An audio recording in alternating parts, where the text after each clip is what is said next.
Mga Karaos, good morning po. Yan, good morning. Kamusta po tayong lahat? Ito, welcome back po muli dito sa aming channel, November 5. Yan, araw po na Miyerkules. Ito mga Karaos, meron nag-message po sa atin at nagtatanong po kung magkano po yung kabuuang mga gastos sa project natin dito sa Tansa Garden Premier Phase 5. Actually mga Karaos, hindi pa kasi siya totally tapos. At saka yung pag-mention dito po sa vlog, coordinate din po natin sa client owner natin kung pwede ba natin i-mention dito. Kasi may mga client talaga na minsan nagpapa-renovate for private purposes din yung mga pricing o yung presyo. So ito mga Karaos, bibigyan ko na lang po si, ewan ko kung si ma'am to o si sir, yung nag-message sa atin ng actual na mga presyo kung saan, kung ano yung on process, kung ano yung natapos, kung ano po yung may papakita natin ngayong araw versus dun sa materialis pa na nakikita natin. Sa madaling salita, yung lahat ng mga binili natin ng materyales simula na nag-umpisa hanggang sa araw na to, hanggang araw ng Miyerkules, at kung ano pa yung mga stock doon, yan po yung isi-share natin. Pero yung kabuuan po ay hindi pa po natin yan masasabi, hindi pa naman po tapos yung project. Shoutout po doon sa nagtanong. Then shoutout na nga rin po pala kay Matthew from KSA, and shoutout na rin kay Sir Hiner Nakar, yan from Bahrain. Si Sir Hiner, natatandaan ko, ito yung bumisita sa Riego de Dios Project. Yun nga lang, hindi ko kami nagkita.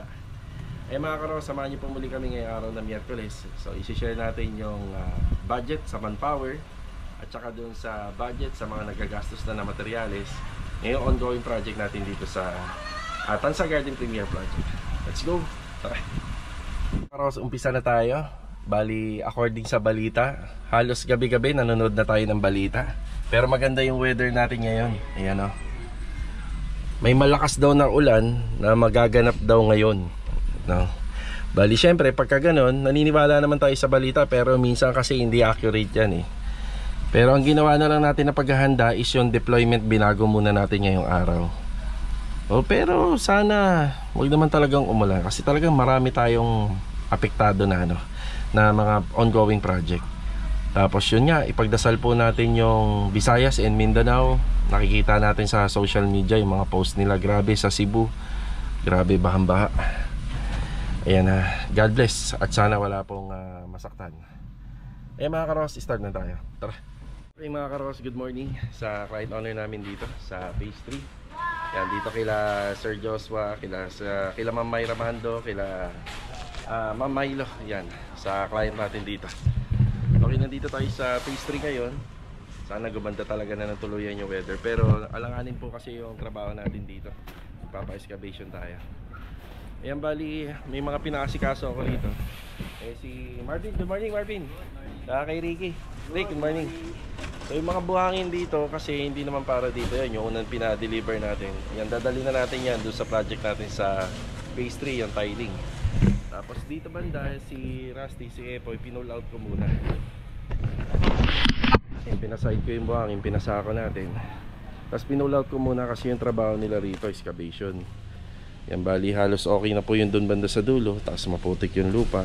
Bali ito, ipapano na po natin to. Ipapatanggal natin lahat. Papahakot na natin tong mga lupa na to kung kakayanin po nila nila yung naghahakot ng palambak. Kalimutan ko yung pangalan.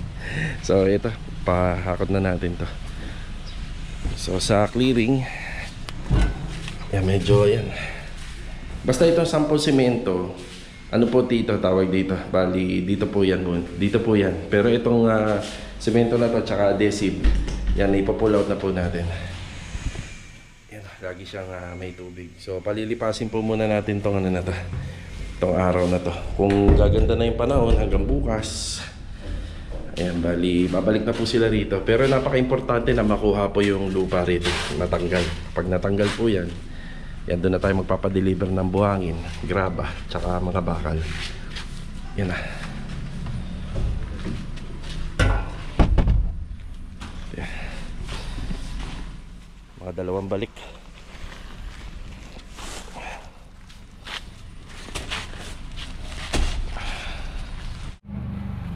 Yan, punong-puno na. Dalawang balikan to. Tara. Tara. Yan, bali yung mga buhangin kasi na yan para dito kila Ma'am Mayra Mando. Yan. Yan, maraming salamat nga pala doon sa kapatid nila client Ayan, nilipat po na yung kotse. Dati nandito yan eh. Kaya kung bakit hindi natin nailagay rito yung mga buhangin. Yan, bali, nakasako naman po. Nakasako yung mga buhangin. Tapos dito, yung sa tiling, pinagpapatuloy po nila yung sa floor area. Ayan, nakalak. Hindi, wag na, dito. May ano naman dito, Rick eh. Ayan, yan na po yung mga nagagawa dyan. So, nabanggit ko doon sa nakaraang vlog ko for overtime sana. Kaso nga lang, laging masama ang panahon pagka uwian. Laging umuulan. Kaya ito, binigyan muna natin ng oras ngayon. Bali si Ricky at saka si Marvin, sa ano po sila nagtatrabaho sa Anyana Belar East. Halos kompleto na po kasi yung tiles sa floor area. Tapos yung ano naman doon, yung sa garahe, tsaka sa may fence area doon sa may outside. Kailangan medyo malinis muna namin po yung area. Tapos yung sa tiles nga pala nagagamitin doon sa second floor, baka kakayanin makuha ko ngayong araw. Yan. Yan, baka makuha natin yung mga tiles para mai-deliver po natin sa Anyana Belar East. Yan, tatapusin lang po muna namin yung howling. Yan, tapos mag-update tayo rito sa project natin sa Tansa Garden Premier Project. Umikot ako. Umikot. Yan ang project natin. Medyo matrabaho lang to. Warm up. Warm up. Yan, ayos na po tayo rito. Nadoblehan lang po talaga tayo ng trabaho. Pero kung dito sana yun i-deliver, okay na sana. Thank you, salamat. Pati yung semento at adhesive nakuha na rin namin. Ay, adhesive. Yan, okay na. Tara.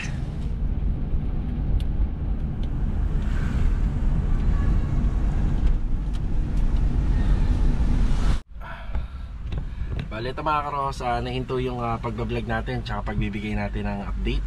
Yan, biglaan tayong sumugod dito sa hospital, dito sa May 13. Yan, yan dito po sa may MB Santiago. Yan, bali yung panganay namin na anak na si Kuya Aki, na dengue po siya. Kaya agad po namin sinugod dito ng umaga. Ito patanghali na. Yan, bali yun, na dengue nga. Dito kasi sa lugar namin, nag-announce si Mayor nung nakaraan na talagang pass muna sa paghahakot ng basura. Gawa nga nung nagkaroon ng problema dun sa dam site dito sa may Tansa, sa may Sahod Ulan. So mga 1 linggo rin yata akong hindi nakapaghakot ng basura. Kaya yun, medyo madumi yung lugar. Kaya di inaasahan na tamaan ng dengue yung anak natin. So ang dami daw kaso ng dengue ngayon. Siya nga pala mga karos, sa mga bago dito sa aming channel, kaya Lee and Aki Builders or Lee and Aki TV Vlog, pangalan po ni Chanel yung Lee ng bunso ko. Tapos yung Aki naman, pangalan naman po ni Aki. So kaya Lee and Aki yung ating pangalan ng YouTube channel. So ayun na, siguro kahit hindi na maging maganda ang Pasko namin at saka bagong taon, basta bonus na sana ni Lord to, pagalangin niya yung anak namin. And bali, tatagal si Kuya Aki rito. Pagdasal po natin siya mga karos. Ayan, bali hapon na. Salamat naman at maganda pa rin yung weather. Kasi sa balita daw, malakas daw ang ulan ngayon. Sige. Tapos ito na yung wall fluted panel natin, white. Karagdagang purchase natin sa Riega de Dios project. Ayan, 1,800. Yung mga pang fixing materials nito, nabili na po natin na nakaraan. Ayan na. Yan, bili tayo adhesive tsaka semento. Yan, nasa hardware na tayo. Isang semento lang at tsaka isang adhesive cement ang karagdagan natin sa Riega de Dios project. Ayan. Tapos meron pa po tayong mga binayaran po doon. Yan, bali ito yung adhesive at saka semento. Then ito yung kinuha naman ng tropa. Ayan, 590. Yan, kanina rin to. Sila yung kumuha nito kanina.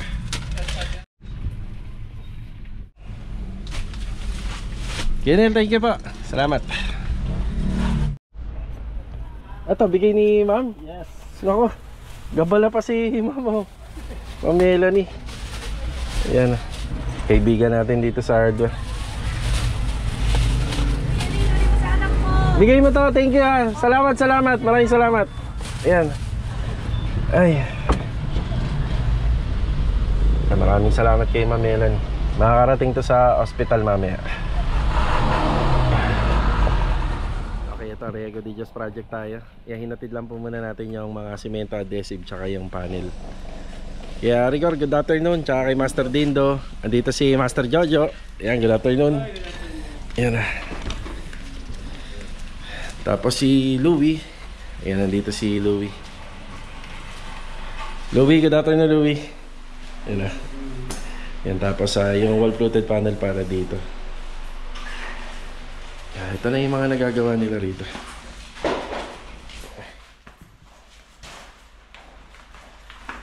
Ayan, tapos nagkulang pa si Louie ng adhesive. Ayan na yan. Uy, ayan na yung adhesive. Kasama yan kuya. Tapos yung sa simento, yung para dito. Yan, nasintadahan na po nila yan. Yan, tapos yung retouching dito. Tapos yung mga ano natin, yung mga PVC pipe, yan pinapipinturahan na natin dito para pagka nilagay po ron. Pag sinalpak, yan may pintura na siya. Downspout po yan. So ito lalagyan din po yan. Isa dito, isa rito. Tapos yung dulo malalagyan ng downspout. So ito po yung update dito sa Riego de Dios project. Nakabalik na si Kuya Rigor.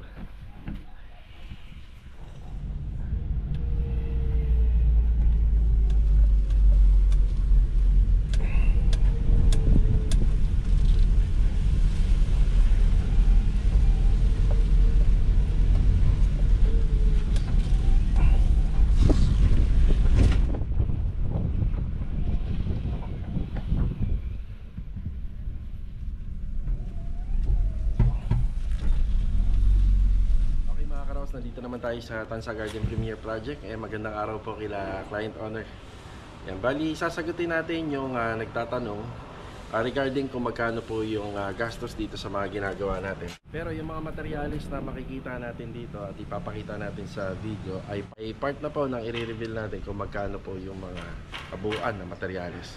Tapos ulitin ko lang, kasama na yung buong manpower simula po ngayong araw.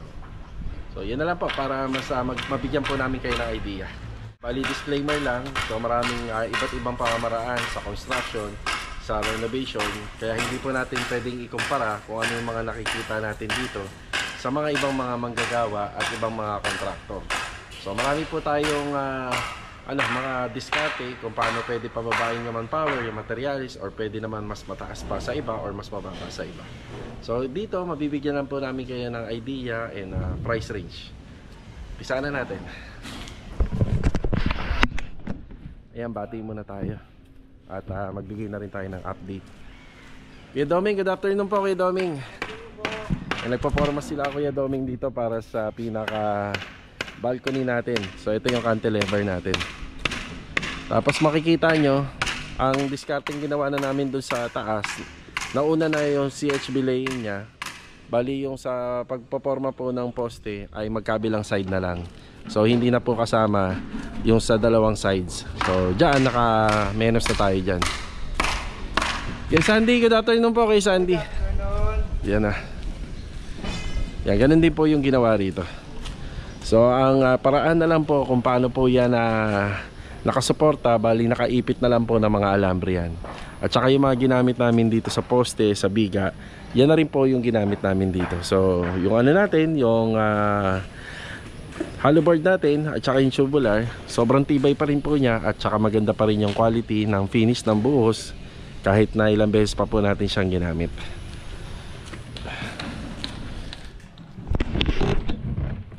Update muna bago natin i-discuss yung request nung nagtatanong sa atin.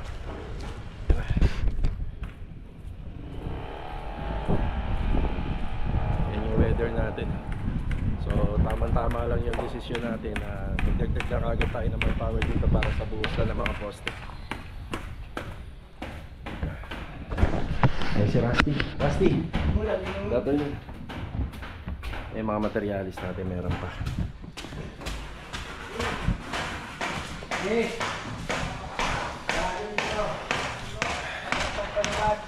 Richard, good afternoon po kay Richard. Yan, si Epoy, nandito si Epoy, good afternoon. Good afternoon. Bilog, tsaka kay Adonis. Good afternoon. Yan na. Ayan, bali yung pinaka roof beam natin. Ayan, nandiyan na po siya. So may biga pa tayo paikot.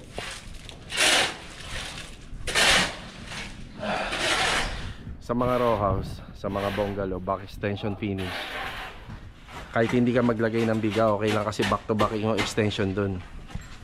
So pagka nagkaroon ng lindol o umalog yung lupa, nag-share po yung kanilang extension, kumbaga yung foundation. So dito kailangan may biga po yan. Kapag wala pong biga yan, umalog o lumindol, parang pamaypay po yung ano natin ito, yung mga pader. Yan.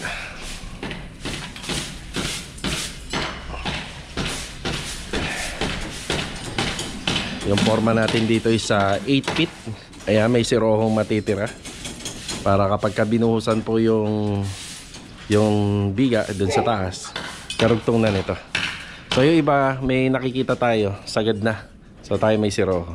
Pero yung siroho natin dito sa baba mas maano po yun, mas mataas ang ginawa natin. So dito okay lang kahit maikli lang. Ayan.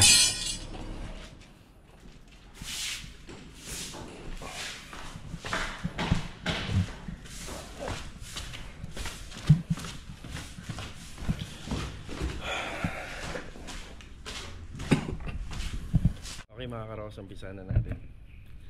Ayan, bali sa materialis, marami na tayo materialis na naipasok dito. Doon sa buhangin, nasa 42 cubic ng buhangin ang unang pinadeliver natin. Pero kung i-estimate nga natin, maaaring sakto na siya sa kabuuang project natin dito. Or kung magkukulang, onting-onting na lang siguro, hindi na ganun kadami. So napakadami pa namin buhangin dyan, yung nakasako, yung nakaumbo. Sa graba, yan, marami na rin tayo na ipasok na graba rito. Kung tatanungin ko, kung matatandaan ko siguro nasa more or less 20 cubic na graba na ang ipinasok natin dito. Tapos yung sa Coco Lumber, dahil meron tayong unang dalang Coco Lumber dito, so hindi natin isasama yon kasi sasama na natin yung mga binili. Siguro sa Coco Lumber, sa lahat-lahat ng binili kong Coco Lumber, nasa 120 pieces. Yan. Tapos siguro yung dala-dala natin, nasa 100, more than 100 pieces din yun. Yung dala-dala natin na nagamit po natin dito, na hindi na po natin binili. So nagaling siya sa mga existing project natin. Sa hollow blocks, itong dising ko, pagkakatanda ko, nasa 600 pieces to na dising ko. Pero may hanggang ngayon hindi pa nauubos yung 600 pieces, nandito pa rin. Tapos sa D4 naman na CHP na sukat, 400 pieces yun. Ayun, nagamit na po, nandun na po lahat. Yan ay resulta, yung nakapaikot. Ngayon pag natapos yung pinakabiga natin, nag-aasintada tayo according naman dun sa design ng process. Okay, yung sa hollow board, yan, natatanda ko, bumili ako dyan ng Sham na 3/4 na hollow board. Tapos bumili naman ako ng 12mm, siguro mga nasa 12 pieces naman yan. Ayan. Tapos sa mga tubular, ito tubular, hindi ko na masyadong matanda kasi madami din po yun. So bali ang pinagamitan ng tubular ay yung pamorma po ng mga hollow board, at saka yung pinagamitan din ng ating multiple trusses para do sa loop floor natin dito sa third floor. Tapos ito, masyadong madami na yung nabili natin ito. Kaya hindi ko na matanda. So 16mm, 10mm, 12mm, yan yung mga combination na ginamit natin dito para sa mga rebars, sa biga, sa flooring, yan, etc. Tapos yung pako, syempre bumili tayo ng pako, bumili na rin tayo ng dyan, ng ng black screw, at dami na natin nabili niyan. Tapos steel deck, yan, nakabili na rin tayo ng steel deck. Tapos bumili na rin tayo ng pang primer ng trusses. Syempre gumamit tayo ng roller doon, gumamit din tayo ng brush. Tapos bumili na rin tayo rito ng mga pang pipe, yung PVC pipe, pang water line. Ayan, yung mga binili natin. Tapos aside pa po doon, meron na tayong metal framing doon sa taas. Naglagay na rin tayo ng insulation doon sa taas. So medyo marami na po talaga tayo nabili rito. So papakita ko po sa inyo yung resulta ng mga nabili natin plus yung mga materyales na hindi pa nagagamit. So ayan yung mga hollow blocks natin. May paggagamitan pa yan sa fence, paikot. Yan graba, tsaka yung graba. Yan, paikot po yung buhangin natin dito hanggang dulo. Yan. Sa manpower naman, ang dami na po nating ginawa sa manpower dito. Ayun sa Coco Lumber. Ayun, may bakal pa nga tayo ron. So, magagamit pa natin sa bubong yan. Yan na. Yan yung covered ng manpower, mga nagawa. Hakot pa ng back. Tapos ito para sa septic tank. Yan buhangin. Yan poste. Ay sir, shoutout po. Magandang araw. Shoutout po kila sir. Yan, taga dito rin sa Tansa Garden Premier. Tapos ongoing na rin yung pinaka balcony natin dito. Yun, ongoing na rin. Pero iilang mga bakal pala nakikita natin. Ito sa pinakabiga nitong ating sliding. Yan, ito po yun. Pinakabiga ng sliding. So ayan, may mga demolition. Yan. So ito mga materials. So lahat to magagamit, pati mga nakatago dyan sa ilalim. Yan, meron tayong Sahara waterproofing compound pag magpapalitada. Tapos meron pa tayong Piscine board dito. Itong Piscine board na nandito, stock natin, gagamitin sa partition sa taas. Yan, buhangin, lahat yan magagamit po yan. Pati ito, yung mga pang fittings, lahat yan gamit. Steel deck. Yan, yung mga paglilinya ng floor drain, abang, sa kusina, ayan, sa kitchen. Yan, lahat po yan magagamit.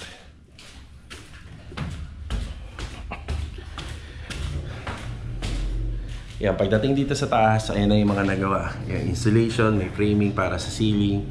Yan, partition sa taas. Ito yung pinaka roof floor natin gamit yung mga tubular. 2x2, 2x3 at saka 2x4.